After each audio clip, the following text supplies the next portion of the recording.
Hello friends. இப்போ ரீசெண்டாக ட்ரெண்டிங்கில் இருக்கக்கூடிய தளபதியோட கோட் படத்தில் இருக்கக்கூடிய விஜய் காந்தி கேரக்டர் இருக்கு இல்லையா, இந்த அவுட்லைன் வந்து நிறைய பேர் வரைஞ்சிருக்காங்க. பட் நம்ம வந்து பார்த்திங்கன்னா டுட்டோரியலாக ஸ்டெப் பை ஸ்டெப்பாக எப்படி வரைகிறதுன்னு போட்டிருக்கோம். இந்த வீடியோக்கு நீங்கள் தான் சப்போர்ட் பண்ணணும். வீடியோக்குள்ளே போகிறதுக்கு முன்னாடி யாராவது சப்ஸ்கிரைப் பண்ணல அப்படின்னாக்கா, புதுசாக வந்திருக்கீங்கன்னா மறக்காமல் சப்ஸ்கிரைப் பண்ணிக்கோங்க. பக்கத்தில் இருக்கிற பெல் பட்டனை ப்ரெஸ் பண்ணி ஆளுங்கிற ஆப்ஷன் செட் பண்ணி வச்சுக்கோங்க. வாங்க இப்போ வீடியோக்குள்ளே போகலாம்.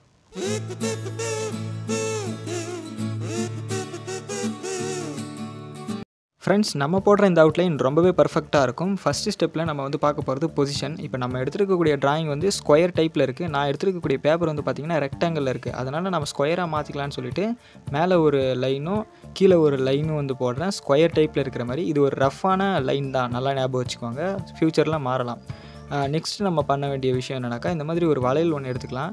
ஃபேஸோடைய அந்த டேரெக்ஷன் எங்கே இருக்குதுன்னு பாருங்கள். இது வந்து சென்டரில் இல்லை அவருடைய ஃபேஸு. அந்த பாக்ஸ்குள்ளே பார்த்தீங்கன்னா கொஞ்சம் ரைட் சைடில் தள்ளின மாதிரி இருக்குது. அதனால நான் இந்த மாதிரி வளையல் வச்சு ஒரு சர்க்கிள் ஒன்று போட்டுக்கிறேன். லைட்டாக ரைட் சைடு தள்ளின மாதிரி. ஓகேங்களா? இந்த மாதிரி நீங்களும் போட்டு முடிச்சுக்கோங்க. இதுதான் ஃபஸ்ட்டு ஸ்டெப்பு. அடுத்த step direction and part lines. இவரோட ஃபேஸை வந்து பார்த்தீங்கன்னாக்கா, அது வந்து ஸ்ட்ரைட்டாக இல்லை, லைட்டாக ரைட் சைடில் திரும்பின மாதிரி இருக்குது. இதுதான் டேரெக்ஷன். ஃபஸ்ட்டு நம்ம இது தான் கண்டுபிடிக்கணும். ஸ்கேல் வச்சு பார்த்தீங்கனாலே தெரியும். இப்போ நான் போடுற அந்த வட்டத்துக்குள்ளார வந்து பார்த்திங்கன்னா ரைட் சைடில் லைட்டாக திரும்பி இருக்குங்கிறதால ரைட் சைடில் திரும்பின மாதிரி ஒரு லைன் வந்து நான் போட்டுக்கிறேன். இப்போ நம்ம கண்ணுக்கான அந்த லைன்ஸும் பார்ப்போம். அந்த லைன் வந்து பார்த்திங்கன்னா இதுவும் ஸ்ட்ரைட்டாக இல்லை, லைட்டாக கொஞ்சமாக வந்து சாஞ்சு இருக்குது. அதனால் நான் போட்டிருக்கக்கூடிய அந்த வட்டத்து மேலே லைட்டாக சாஞ்ச மாதிரி சின்னதாக அந்த ஸ்கேல் வச்சு நான் வந்து லைன் போட்டுக்கிறேன். இன்னொரு லைன் கீழே போட்டுக்கிறேன். இது வந்து பார்த்திங்கன்னா அந்த ஃப்ரேமுக்கான லைன். நான் வந்து கண்ணுக்கான லைன் போட்டல, ஃப்ரேமுக்கான லைன். அப்புறம் லிப்ஸுக்கான, அதாவது அவரோட வாய் வரக்கூடிய இடத்துல ஒரு லைனு. அதுக்கப்புறம் இந்த இடத்துல ஒரு ரஃப்பாக ஒரு லைன் ஒன்று வரைஞ்சிக்கிறேன். இந்த இடத்துல வந்து பார்த்திங்கன்னா அவருடைய ஃபேஸ் வந்து பாதி மறைச்ச மாதிரி இந்த கை வருது. ஓகேங்களா? இந்த மாதிரி நீங்களும் போட்டு முடிச்சுக்கோங்க. அப்புறம் லெஃப்ட் சைடில் வந்து பார்த்திங்கன்னா இந்த இடத்துல அவருடைய பாடி ஷேப் வரும். இது வந்து ரஃப்பாக நான் வந்து போட்டு முடிச்சுக்கிட்டேன். இதுதான் ஸ்டெப் 2. ஸ்டெப் 3ல் பேசிக்கான பார்ட்ஸ் வந்து நம்ம ட்ரா பண்ணணும். அதாவது பேசிக்கான பார்ட்ஸ்னால் ஐஸு, நோஸு, அப்புறம் அவருடைய லிப்ஸு, அப்படி இல்லைனாக்கா மவுத்து. ஓகேவா? இது மட்டும் நம்ம ட்ரா பண்ணணும். இப்போ நான் வந்து லெஃப்ட்டு ஃப்ரேம்லேருந்து ஸ்டார்ட் பண்ணியிருக்கேன், ஐலேருந்து ஸ்டார்ட் பண்ணலை. ஃப்ரேமில் ஸ்டார்ட் பண்ணி அந்த நோஸுக்கான கேப்பை விட்டுட்டேன். ரைட் சைடு அப்புறம் அந்த ஃப்ரேம் ஸ்டார்ட் ஆகிற இடத்த வந்து வச்சுக்கிட்டேன்.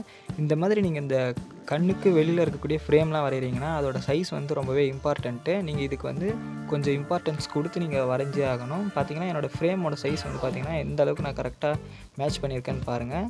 அப்புறம் உள்ளே இருக்கக்கூடிய ஐயோடைய அவுட்லைன் வரையலாம்.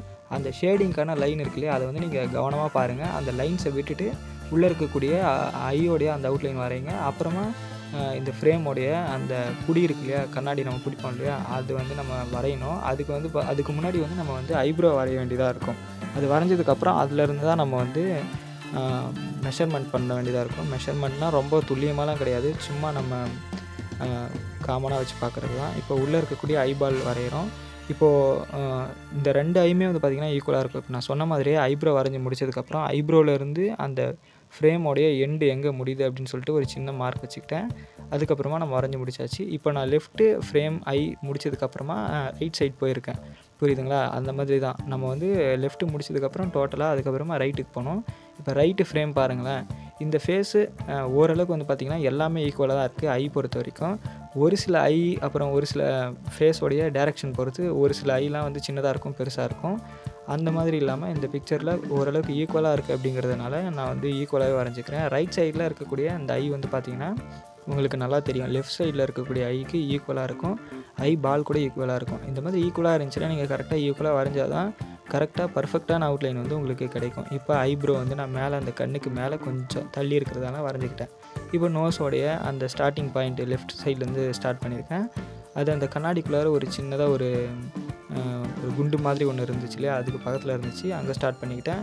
அடுத்ததாக நம்ம வரைய போகிறது இவருடைய மீசை இருக்கு இல்லையா, இவரோட மீசை. ஸோ இந்த மீசை வந்து பார்த்திங்கன்னா இதோட எண்டிங் எங்கே இருக்குன்ட்டு கண்ணிலேருந்து மார்க் வச்சுக்கிட்டு ரைட் சைட்லேயும் அதே மாதிரி அந்த அவரோட கண்ணிலேருந்து கீழே எங்கே எண்ட் ஆகுது அப்படின்ட்டு மார்க் வச்சுக்கிட்டு மீசையோட சைஸுக்கு ஏற்ற மாதிரி கரெக்டாக இந்த இடத்துல ஸ்டார்ட் ஆகி இங்கே முடியுது அப்படிங்கிறத நான் கவனமாக பார்த்துட்டு அதுக்கப்புறமா மீசை வரைஞ்சிக்கிறேன். உள்ளே இருக்கக்கூடிய லைன்ஸ்லாம் சும்மா அப்படி கிறுக்கி தள்ளிக்கலாம். அப்புறம் அந்த லைன் வந்து பார்த்திங்கன்னா கொஞ்சம் எனக்கு தப்பாக வர மாதிரி இருந்துச்சு. அந்த லைனை எரேஸ் பண்ணிவிட்டு அவரோட மவுத் கிட்ட இருந்து ஸ்டார்ட் ஆகுது. ஸோ இதுதான் 3rd ஸ்டெப்பு. ஸ்டெப் 4ல் நம்ம என்ன பார்க்க போகிறோம்னா ஹேர் அண்டு ஃபேஸ் ஷேப்பு. ஓகேங்களா? இப்போ ஃபேஸ் ஷேப் வந்து பார்த்திங்கன்னா லெஃப்ட் சைட்லேருந்து ஸ்டார்ட் பண்ணுங்கள். இந்த ஃபேஸ் ஷேப் நீங்கள் வைக்கிறப்ப மட்டும் அந்த லைன் ரொம்பவே இம்பார்ட்டண்ட்டாக அந்த டிஸ்டன்ஸை வந்து கரெக்டாக வந்து கவனித்து வைங்க. ஏன்னா இல்லைனாக்கா ஃபேஸ் வந்து ஒரு சில இடங்களில் பெருசாகிடும், இல்லைனா ரொம்ப சப்பையாக போயிடும். அப்போ வந்து நம்மளோட கேரக்டர் வந்து டோட்டலாக வந்து மிஸ்மேட்ச் ஆகிடும். இப்போ நான் ரைட் சைடில் ஃபேஸோடைய ஷேப் நான் எப்படி வரைகிறேன்னு பாருங்கள். அந்த கர்வ் லைன்ஸ்லாம் நல்லா அந்த ஃபேஸுக்கான அந்த ஷேப்பை வந்து கரெக்டாக வந்து போட்டிங்கன்னா வரும். இப்போ மேலே இருக்கக்கூடிய அந்த நெத்தி எந்த இடத்துல ஸ்டார்ட் ஆகுதுங்கிறதுக்கு அந்த ஹேரை நம்ம வரைஞ்சிக்கிட்டே போனோம்னா அதோடைய லைன் வந்து நமக்கு கிடச்சிரும். அப்புறம் வந்து பார்த்திங்கன்னா இந்த காது வரைகிறப்போ ரொம்பவே இம்பார்ட்டண்ட்டான விஷயம் என்னென்னாக்கா, இந்த நோஸோடைய எண்டிங்கும் ஸ்டார்டிங்கும், அதாவது காது எங்கே ஸ்டார்ட் ஆகுதுன்ட்டு இந்த இடத்துல மார்க் வச்சுருக்கேன் இல்லையா, அந்த மாதிரி மார்க் வச்சுக்கோங்க. வரையும் போது நீங்கள் இந்த மாதிரி லைன்ஸ் போட்டிருந்தீங்கன்னா ரொம்பவே டிஸ்டர்பன்ஸாக இருக்கும். உங்களுக்கு வேணும்னா அழிச்சிக்கோங்க. எனக்கு ஒரு சில ஏரியாஸில் ரொம்பவே டிஸ்டர்பன்ஸாக இருந்துச்சு, நான் அழிச்சிக்கிட்டேன். இப்போது அந்த காது வரைகிறப்போ என்னென்னாக்கா, உள்ளே இருக்கக்கூடிய காதுக்குள்ளார வந்து லைன்ஸ்லாம் இருக்கும் இல்லையா, அந்த லைன்ஸ் எல்லாம் ஃபஸ்ட்டு வரைஞ்சிருங்க. அதுக்கப்புறமா அந்த காதோட அவுட்டர் லைன் வந்து வரைங்க. நிறைய பேர் என்ன பண்ணுறாங்கன்னா, இந்த மாதிரி மார்க் வச்சாலும் வச்சுக்கிட்டு வெளியில் இருக்கக்கூடிய அந்த அவுட்லைன் மட்டும் வரைஞ்சிடுறாங்க. அப்போ உள்ளே அதுக்கப்புறமா வரைகிறப்போ அந்த லைனுக்கான அந்த இடமும் இல்லாமல் போயிடுது. அது மட்டும் இல்லாமல் அந்த காதும் பெருசாக சிறுசாக மாறி வந்துடுது. இப்போது மேலே இருக்கக்கூடிய நெத்தி, அதாவது ஹேர் வந்து ஸ்டார்ட் ஆகிற இடம், அதாவது இந்த நெத்தியில் இருக்கக்கூடிய லைன்ஸ் இந்த இடத்துல வந்து பார்த்திங்கன்னா ஸ்டார்ட் ஆகும் கீழே இருந்து. இந்த ஹேர் ட்ராயிங் அதாவது அவுட்லைன் வரைகிறப்போ நிறைய பேர் நிறைய மிஸ்டேக் பண்ணுவாங்க. ஏன்னா அப்படின்னாக்கா அந்த அவுட்லைன் போடுறதுக்கே ரொம்பவே ஒரு மாதிரி கடுப்பாக இருக்கிற மாதிரியும், அப்புறம் ரொம்பவே கஷ்டப்படுவாங்க. ஒன்றுமே கிடையாது. ஃபஸ்ட்டு நம்ம அந்த அவுட்லைன் வரைகிறதுக்கு ஹேரெல்லாம் ஜஸ்ட் அதோட லைன்ஸை மட்டும் நம்ம கவனித்தா போதும். டோட்டல் லைன்ஸும் நம்ம எடுத்துக்க வேணாம். பேசிக்காக இருக்கக்கூடிய நம்ம கண்ணுக்கு நல்லா தெளிவாக தெரியக்கூடிய லைன்ஸை மட்டும் ஃபஸ்ட்டு நீங்கள் போட்டிங்கனாலே அந்த ஹேரோடைய அந்த ஷேப் வந்து உங்களுக்கு வந்துடும். நான் போடக்கூடிய லைன்ஸ்லாம் நீங்கள் பார்த்தீங்கனாலே தெரியும். உள்ளே இருக்கக்கூடிய எக்ஸாக்டாக இருக்கக்கூடிய எல்லா முடியோடைய லைன்லாம் நான் போடல. நம்ம கண்ணுக்கு ஹைலைட்டிங்காக எந்தெந்த முடியெலாம் தெரியுதுன்னு பாருங்கள். அதுக்குன்னு ஒயிட் லைன் முடியெலாம் நான் சொல்லலை. அந்த லைன்ஸ் போகிற மாதிரியான லைன்ஸு, அதாவது ஹேருக்குள்ளார லைன்ஸ்லாம் நம்ம கண்ணுக்கு ஈஸியாக தெரியும். அந்த மாதிரி லைன்ஸை போட்டிங்கனாலே உங்களுக்கு வந்து ஹேரோடைய லைன்ஸ் வந்து தெரிஞ்சிடும். இப்போ நம்ம ஸ்டெப் 5ல் வந்து பார்த்திங்கன்னா இது அதுக்கப்புறம் அவருடைய பாடி ஷேப் தான் இருக்குது. அந்த பாடி ஷேப்பை தான் நம்ம வரையணும். இந்த பாடி ஷேப் வரைகிறப்பவும் ஃபேஸுக்கு நம்ம எந்த அளவுக்கு இம்பார்ட்டன்ஸ் கொடுத்து வரைஞ்சோங்கிறது வந்து நமக்கு தெரிஞ்சிருக்கும். ஆனால் பாடி ஷேப் வரைகிறப்போ ரொம்பவே வந்து அதுக்கான இம்பார்ட்டன்ஸ் கொடுக்க மாதிரினாங்க. அப்படிலாம் பண்ணாதீங்க, இம்பார்ட்டன்ஸாக கொடுங்க. இதுக்கும் சேம் நம்ம ஹேருக்கு யூஸ் பண்ண மாதிரி லைன்ஸ் தான். இதுக்குள்ளார அந்த ஷர்ட் வந்து பார்த்திங்கன்னா செக்குடு ஷர்ட் அப்படிங்கிறதால நிறைய லைன்ஸ் இருக்கிறதுனால நிறைய பேர் குழம்பி போவாங்க. அப்படிலாம் குழம்பாதீங்க. ஹைலைட்டாக உங்களுக்கு எந்த லைன் தெரியுது அந்த லைன் மட்டும் போடுங்க. இது வேணும், நம்ம ரஃப் டயக்ராம் தானே வரைஞ்சிக்கிட்டு இருக்கோம், அதனால் அது மட்டும் போதுமானது. நம்ம அவுட்லைனை டார்க் பண்ணுறப்போ நல்லா பார்த்து வரைஞ்சிக்கலாம். இப்போ ஹேண்டு வரைகிறேன். அவரோட ஹேண்டு வந்து பார்த்திங்கன்னா கை மூடி இருக்கிறதுனால ஒரு மாதிரி இருக்குது. நம்ம அவுட்லைனில் வரைஞ்சாலும் அப்படி தான் தெரியுது. நம்ம அதுக்கு ஒன்றும் பண்ண முடியாது.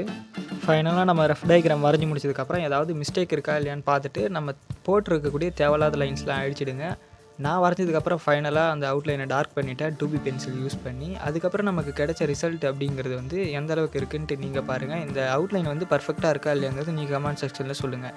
வீடியோ பிடிச்சிருந்துச்சி அப்படின்னாக்கா மறக்காமல் நம்ம சேனலுக்கு ஒரு லைக் பண்ணிக்கோங்க, சப்ஸ்கிரைப் பண்ணிக்கோங்க. இதே மாதிரி ஒரு அடுத்த நல்ல வீடியோவில் வந்து மீட் பண்ணுறேன். பாய்.